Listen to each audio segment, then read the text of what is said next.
Naaya ko na siya makyat sa taas. Pero tinutulog-tulugan niya ako dyan, oh.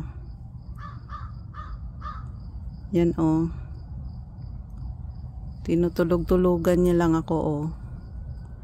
Kanina ko pa yan pinapaakyat sa taas. Ayaw nang umalis dyan sa gazebo. So, iwan ko na lang siya muna dyan.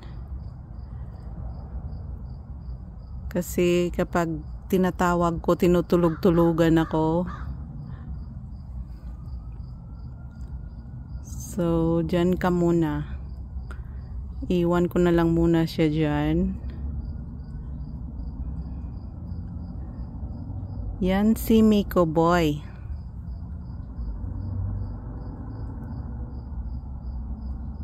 Nagpapaaraw siya dyan.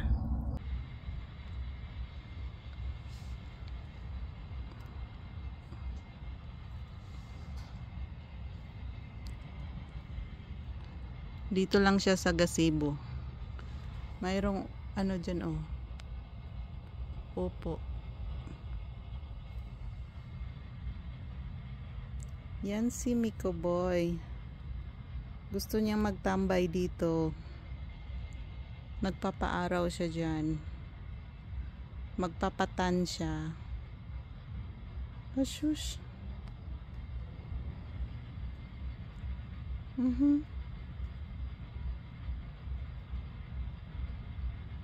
Magpapaaraw siya dyan.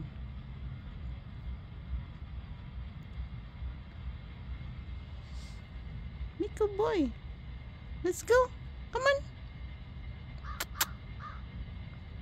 Hey. Hey, boy. Let's go upstairs. Come on. Come on, boy. Let's go upstairs.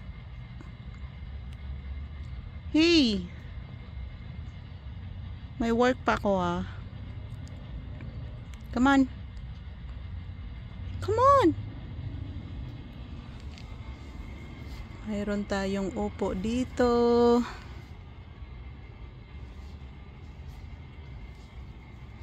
Tsaka dito sa ating loob.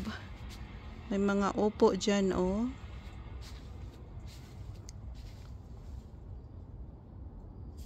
Ni-hand pollinate ko nga yan, eh. Kasi akala ko hindi makita ng ano, ng bees.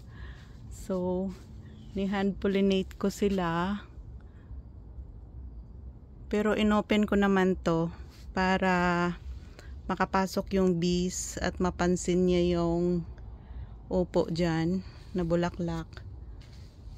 Mayroon pa doon sa, ito na sa labas yan. Mayroon pa dito na sa labas.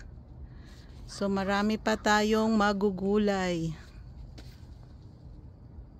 sa susunod na mga araw. Pumasok na sila dito.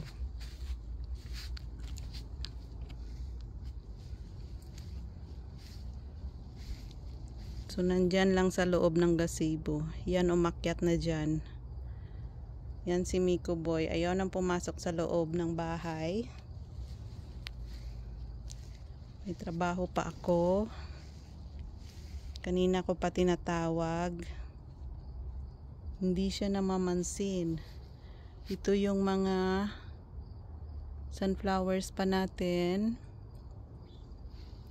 At dito rin sa kabila. Dami pang yellow doon, oh. Tapos dito, dami pang mga red.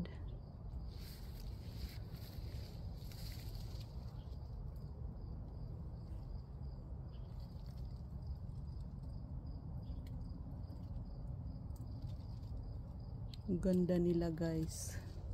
Oh, may upo pa dito, oh. Kung saan saan nakarating yung mga upo ko, ah. Sa dami kasi nila, wala nang mapaglagyan, wala nang mapagtaniman. So, pero doon yan sa gilid ng gazebo, eh. Umabot lang siya dito. Yan. Mga sunflowers pa doon. Come on, Miko! Come on!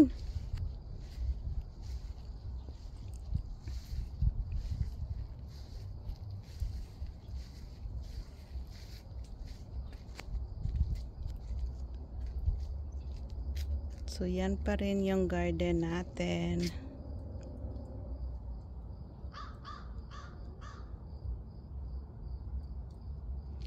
Ganda pa rin nila kahit lumalamig na.